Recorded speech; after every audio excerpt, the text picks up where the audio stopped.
الحمد لله رب العالمين، والصلاة والسلام على شمس الهداية واليقين سيدنا وسندنا ومولانا محمد وعلى آله وأصحابه أجمعين. أما بعد، قال تبارك وتعالى في كتابه المجيد: أعوذ بالله من الشيطان الرجيم، بسم الله الرحمن الرحيم. وَلَنَبْلُوَنَّكُمْ بِشَيْءٍ مِّنَ الْخَوْفِ وَالْجُوعِ وَنَقْصٍ مِّنَ الْأَمْوَالِ وَالْأَنفُسِ وَالثَّمَرَاتِ وَبَشِّرِ الصَّابِرِينَ الَّذِينَ إِذَا أَصَابَتْهُم مُّصِيبَةٌ قَالُوا إِنَّا لِلَّهِ وَإِنَّا إِلَيْهِ رَاجِعُونَ أولئك عليهم صلوات من ربهم ورحمة وأولئك هم المهتدون.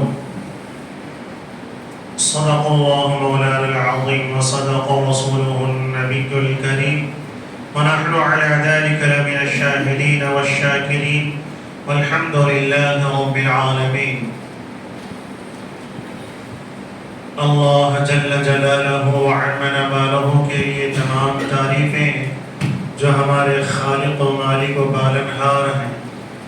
بے انتہا درود و سلام نازل ہو ہم سب کے آقا و مولا سرور انبیاء تاجدار حرم سید الاولین والآخرین سیدنا احمد مجتبی محمد مصطفیٰ صلی اللہ علیہ وسلم کی ذات والا صفات پر.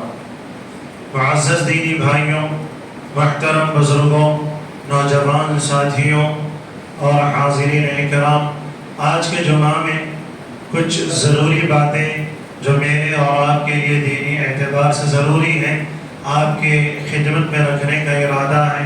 دعا فرمائیں کہ رب تعالی شانہ ہم سب کو کہیں سننے سے زیادہ کہیں عمل کی توفیق نصیب فرمائے. میرے بھائیوں، آج کا یہ زمانہ آزمائشوں کا زمانہ ہے. مسلمان اور آزمائش یہ ایک دوسرے کے ساتھ لازم و ملزوم آج نظر آ رہے ہیں. مسلمان جس طرف بھی رخ کرتے ہیں اس طرف انہیں ابتلاؤں اور آزمائشوں میں ڈالا جاتا ہے. کچھ آزمائشیں ہمارے اپنے کرتوت اور اعمال کی شامت کی وجہ سے ہیں، اور کچھ اغیار کی سازشوں کے تحت ہیں. ایسے میں ایک عام مسلمان یہ سوچتا ہے کہ بھئی دین تو حق ہے، دین پر عمل پر اللہ کے وعدے ہیں، میں مسلمان ہوں، دین پر عمل کرنے والا ہوں، تو مجھے مصیبتوں میں نہیں ہونا چاہیے. اللہ نے تو مسلمانوں سے وعدے کیے ہیں، مجھے مصیبت پر نہیں ہونا چاہیے. بھائیوں، یہ خیال اور اس طرح کی باتیں مسلمانوں کو جادہ حق اور صراط مستقیم سے ہٹانے کے لیے غیروں کی ایک سازش ہے، اغیار کی ایک سازش ہے. اللہ تعالیٰ نے قرآن مجید میں، جیسے کہ ابھی خطبہ مسنونہ میں میں نے قرآن مجید کی آیات کا تلاوت کرنے کا شرف حاصل کیا ہے، اس میں رب تعالیٰ شانہ نے مسلمانوں سے واضح طور پر فرمایا کہ وَلَنَبْلُوَنَّكُمْ، ہم تمہیں آزمائیں گے، تمہارا امتحان لیں گے. آزمائش میں جو کھڑا ہے وہ ثابت قدم رہے گا، جو کھوٹا ہے وہ ٹوٹ جائے گا، بکھر جائے گا. وَلَنَبْلُوَنَّكُمْ، ہم تمہاری آزمائش کریں گے، تمہارا امتحان لیں گے، تمہارے ایمان کا، تمہارے طاعت و تسلیم کا امتحان لیا جائے گا. ایسے ہی نہیں کہ بس کلمہ پڑھ لے جنت، ایسا نہیں. کلمہ پڑھنے کے بعد کلمے کے تقاضوں پر عمل، کلمہ پڑھنے کے بعد تقاضوں پر عمل کرنے میں دشواریاں آئیں گے، ان سب کو سہارنا ہے، ان کو صبر اور حلم بردباری کے ساتھ اس کو برداشت کرنا ہے. پھر اس کے بعد آگے کے راستے ہیں. اور رہا یہ معاملہ جو اغیار کی طرف سے اٹھایا جاتا ہے کہ مسلمان حق پر ہے، ان کا دین حق ہے، تو پھر مصیبتیں کیوں؟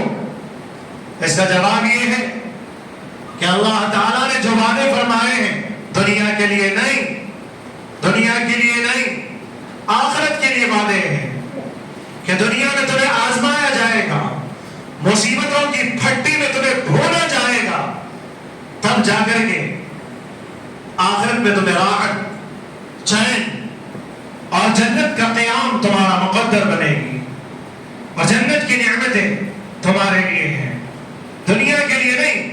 دنیا کے بارے میں فرمایا الدنیا سجن للمؤمن. آقا نبی کریم صلی اللہ علیہ وسلم نے اپنی زبان نبوت سے یہ اعلان فرمایا ہے کہ یہ دنیا ایمان والے کے واسطے قید خانہ ہے. قید خانے میں کوئی آپ کو بریانی نہیں کھلائی جاتی، کوئی آپ کو اے سی لگا کر کے راحت اور آرام نہیں پہنچایا جاتا، وہاں پہ سزائیں دی جاتی ہے، وہاں آپ کو مصیبتوں میں ڈالا جاتا ہے، مجرم کو وہاں اس کے جرم کے مطابق سزا دی جاتی ہے.